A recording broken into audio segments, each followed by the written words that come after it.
अस्सलाम वालेकुम। तो आज का हमारा जो टॉपिक है वो है लाइसोजेनिक या लाइटिक साइकिल। लाइसोजेनिक या लाइटिक साइकिल्स ये बैक्टीरियोफेज का एक साइकिल्स होते हैं जिसमें जो होते हैं ना उनके इसको रिप्रोडक्टिव बैक्टीरियोफेज का रिप्रोडक्टिव साइकिल्स भी कह सकते हैं, क्योंकि इसके अंदर जो बैक्टीरियल सेल होते हैं वो क्या होते हैं, रेप्लिकेट होते हैं। तो ये कई स्टेप पर मुश्तमिल होता है। तो फर्स्ट वन जो स्टेप्स होते हैं हम उनको डिस्कस करेंगे, बाद में हम जो है ना साइकिल देखेंगे कि किस तरह से साइकिल के अंदर स्टेप बाय स्टेप इनकी वेरिस की मल्टीप्लिकेशंस होती हैं। तो स्टार्ट करते हैं lytic cycle. Lytic cycle basically क्या होता है और किस लिए हम इसको यूज़ करते हैं। बैक्टीरियोफेज जो होते हैं ना वो रेप्लिकेट होते हैं सिर्फ और सिर्फ बैक्टीरियल सेल के अंदर। तो जो फर्स्ट स्टेप होता है इनकी रेप्लिकेशंस का, किसकी, बैक्टीरियोफेज की रेप्लिकेशंस का, वो होता है attachment to the host cell. के होस्ट सेल के साथ अटैचमेंट हो जाते हैं at the receptor site on the cell wall of the bacterium. कि बैक्टीरियम की जो सेल वॉल होती है उसके रिसेप्टर साइट्स के ऊपर ही बैक्टीरियल सेल जो होते हैं ना अटैच होते हैं, और उसके बाद जो होते हैं ना इनकी जो प्रोसेस होता है वो स्टार्ट होता है। तो देखिए हम डिस्कस कर रहे हैं कि जो लाइटिक साइकिल होता है इसको हम क्या कहते हैं, reproductive cycle of the bacteriophage. के बैक्टीरियोफेज को का जो रिप्रोडक्टिव साइकिल होता है उसको हम क्या कहते हैं, लाइटिक सेल भी साइकिल भी कह सकते हैं। जो वायरस होती है undergoes lytic and lysogenic cycle to produce, तो वो प्रोड्यूस करती है अपने जैसे कई मेंबर्स को। तो इट इज़ रिस्पेक्टिवली या relatively more common whenever virus infect the host cell. जब तब होगा जब वायरस जो होते हैं ना होस्ट सेल को इन्फेक्ट करेगी, उसका मेटाबॉलिज्म यूज़ करके एनर्जी हासिल करेगी और क्या करेगी, खुद को मल्टीप्लाई करेगी। उसके बाद जो सेल होता है उसको क्या कर देती है, ये डिस्ट्रॉय कर देती है। यानी कि जो वायरस होता है उसको एनर्जी भी क्या करनी होती है, होस्ट सेल से हासिल करनी होती है, और वो लास्ट में डिस्ट्रॉय भी होस्ट सेल को कर देता है। स्टेप देखें तो इसके अंदर जो स्टेप होते हैं वो इन्वॉल्व हैं। कौन कौन से स्टेप इन्वॉल्व हैं वो हम देखते हैं। सबसे पहला होता है अटैचमेंट, कि जो होस्ट सेल होता है उसकी कौन सी सरफेस के ऊपर बैक्टीरियोफेज या वायरस सेल जाके अटैच होता है। उसके बाद है पेनिट्रेशन, यानी कि किस तरह से वो अपने एंजाइम्स को, अपनी टेल को यूज़ करके सेल के अंदर पेनिट्रेट करता है। उसके बाद है सिंथेसिस, और किस तरह से अपने जैसे दूसरे सेल को सिंथेसिस करता है, असेंबली करता है अपने जैसे सेल की, और बाद में क्या कर देता है, उनको रिलीज़ कर देता है। तो चलिए स्टार्ट करते हैं फर्स्ट वन स्टेप से। फर्स्ट वन स्टेप क्या होता है, अटैचमेंट होती है। अटैचमेंट में बेसिकली क्या रिक्वायर्ड होता है, वायरस को जो होता है ना एक होस्ट सेल चाहिए होता है जिसके अंदर वो जाके क्या कर सके, मल्टीप्लिकेशन कर सके, अपने जैसे नए सेल को क्या कर सके, डेवलप कर सके। वायरस जो होता है ना वो खुद को अटैच कर लेता है होस्ट सेल के अंदर, होस्ट सेल के साथ खुद ब खुद ही अटैच कर लेता है। Virus attach itself on the receptor site of the cell. कि वायरस जो होता है ना वो खुद को सेल की रिसेप्टर साइट्स के ऊपर ही अटैच करता है, और क्या करता है, किसी simply any other part on its surface. Some case ऐसा होता है कि जो स्मॉल पार्ट होते हैं वायरस के वो अटैच हो जाते हैं होस्ट सेल के साथ instead of the virus itself. वो खुद ब खुद ही अटैच हो जाते हैं, यहाँ के वायरस उनको अटैच करें। नेक्स्ट है हमारा पेनिट्रेशन। अब ये सवाल है कि किस तरह से पेनिट्रेशन होती है।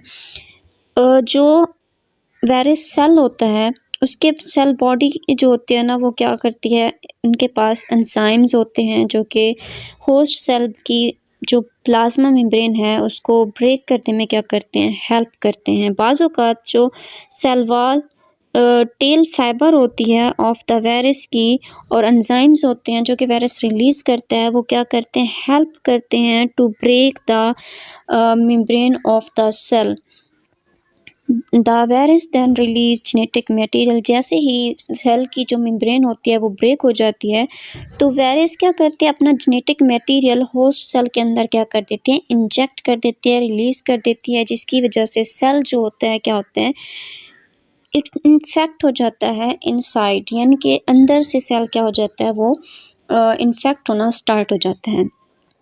उसके बाद है कि किस तरह से इंजेक्शंस होती हैं। देखें तो यहाँ पर जो डीएनए होता है, इन्फेक्टेड डीएनए और आरएनए, जो सेल का इन्फेक्टेड डीएनए और आरएनए होता है वो क्या हो जाता है, हाईजैक हो जाता है, यानी कि कंट्रोल में आ जाता है वायरस सेल के, जिसकी वजह से वो क्या होते हैं, वो और उसके जो एक्सप्रेशंस होते हैं जीन्स के, वो भी वायरस सेल क्या कर लेता है, कंट्रोल कर लेता है। इफ़ डीएनए इज़ इंजेक्टेड, यानी कि सेल के अंदर अगर वायरस अपना डीएनए इंजेक्ट करता है तो क्या होता है कि जो वायरस का डीएनए होता है वो क्या होता है, transcripts in itself into the messenger RNA molecule. DNA जो होगा वो मैसेंजर आरएनए मॉलिक्यूल्स में क्या हो जाएगा, ट्रांसक्रिप्ट्स हो जाएगा।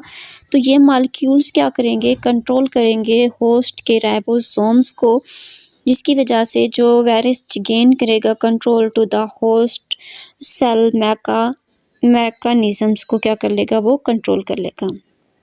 अगर हम डीएनए की बजाय आरएनए को इंजेक्ट करते हैं तो ये जो एंजाइम्स होंगे क्या कहलाएंगे, reverse transcriptase transcripts the virus DNA RNA into DNA. तो ये जो डीएनए होगा is again transcript into messenger RNA molecules, ये मैसेंजर आरएनए मॉलिक्यूल्स में क्या हो जाएगा, ट्रांसक्रिप्ट हो जाएगा और क्या करेगा, ये टेक ओवर कर लेगा किसको, मैकानिज़म्स को। Virus take over the cell machinery to produce multiple viral component। जो वायरस होगा वो क्या करेगा, मशीनरी को कंट्रोल कर लेगा सेल की, और क्या करेगा, अपने जैसे जो बहुत सारे सेल्स बनाएगा, उनकी मल्टीप्लिकेशन के जो होते हैं ना, वो क्या कर देगा, स्टार्ट कर देगा। Simply put the virus infect the cell to produce more virus part. ठीक है, उसके बाद क्या करेगा, वायरस पुट करेगा होस्ट न्यूक्लियोटाइड को to work and replicate its own genetic material, यानी कि वो सबसे पहले तो होस्ट सेल की मशीनरी को यूज़ करेगा ताकि वो अपने जैसे बहुत सारे सेल को डेवलप कर सके, और क्या करेगा, उनके न्यूक्लियोटाइड को इस्तेमाल करके रेप्लिकेट करेगा अपने जैसे बहुत सारे जेनेटिक मटेरियल्स को। लास्ट स्टेप यानी कि हमारा जो स्टेप है वायरस मल्टीप्लिकेशंस एंड सेल क्या है, डिस्ट्रक्शंस। इसमें क्या होता है कि जो वायरस होते हैं, जेनेटिक मटेरियल जो होता है वो क्या होता है, वायरस का रेप्लिकेट हो जाता है। होस्ट मेटाबॉलिज्म्स क्या करते हैं, assembles the new virus for from stretch. ठीक है, तो वो क्या करते हैं, न्यू वायरस को स्ट्रेच करने के लिए ढूंढते हैं। उसके बाद क्या करते हैं, जो कैप्सिड्स होता है वो असेंबल्ड होता है। कैप्सिड है, ये एक प्रोटीन्स है, वो असेंबल्ड होती है, जो कि क्या होता है, forward by genetic material into head and finally the tail fiber is attached to the end protections. वो क्या हो जाती है, प्रोटेक्शंस के ऊपर अटैच हो जाती है। Eventually the host cell is fixed with virus. तो होस्ट सेल जो होते हैं वो क्या होता है, वायरस के साथ फिक्स हो जाते हैं। Once the assembly is completed, जब ये इनकी फिक्सेशन जो होती है कंप्लीट हो जाती है तो वायरस जो होते हैं ना अपने एंजाइम्स को रिलीज़ करना स्टार्ट कर देते हैं और डिसइंटीग्रेट करता है सेल वॉल को। ठीक है, जो सेल होस्ट सेल की सेल वॉल होती है, उसके बाद क्या कर देता है, होस्ट सेल को डिस्ट्रॉय कर देते हैं। The virus are individual and free. No, तो वायरस जब वो सेल डिस्ट्रॉय हो जाएगा तो वायरस जो कि खुद को क्या कर लेगा, फ्री कर लेगा इंडिविजुअल के तौर पर।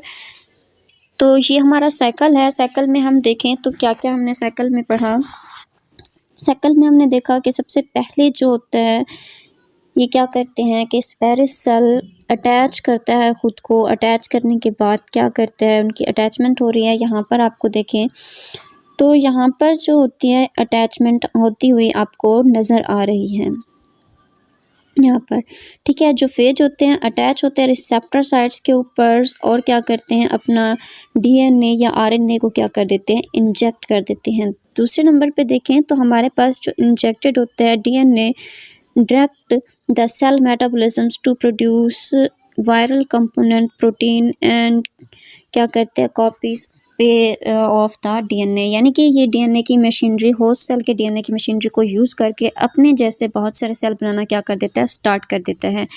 Empty phage head and synthesized. ठीक है, और जब वो अपने सेल्स जो होते हैं ना क्या लेता है, अपने जैसे सेल बना लेता है तो head are packed within DNA. तो वो डीएनए के अंदर क्या पैक कर देता है, डीएनए के को अपने अंदर और क्या कर देता है, उसको एक शीट के ऊपर कोलैप्स कर देता है और क्या करता है, base phage has been attach the head tail fiber is are added least. ठीक है, तो वो हेड के अंदर डीएनए को क्या कर लेगा, सेव कर लेगा और एक टेल बना देगा, जो कि दूसरे सेल को, जब ये सेल फटेगा, ब्रेस्ट होगा, तो ये जो हमारे पास वायरस सेल हैं ये क्या कर लेंगे, इनकी जो टेल होती है दूसरे होस्ट सेल को इन्फेक्ट करने में, उनके मेम्ब्रेन के साथ, उनके रिसेप्टर साइट के साथ अटैच होने में क्या करती है, हेल्प करती है।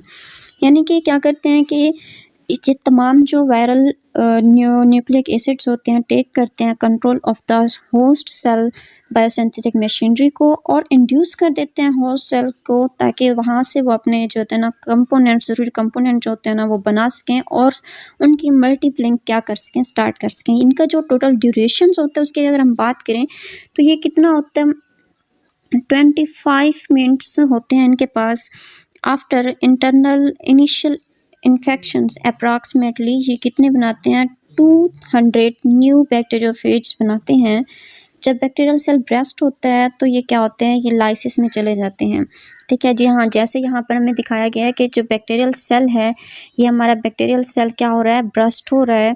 ब्रेस्ट होने के बाद यहाँ पर देखें तो ये हमें क्या करते दिखा रहे हैं कि ये क्या करते हैं, फ्री हो जाते हैं, रिलीज़ हो जाते हैं to infect the bacterial and other cycle, जिसको हम क्या कहते हैं, लाइटिक साइकिल के लिए ये जो फेज होता है which causes lysis of the cell is known as lytic या वायलेंट फेज।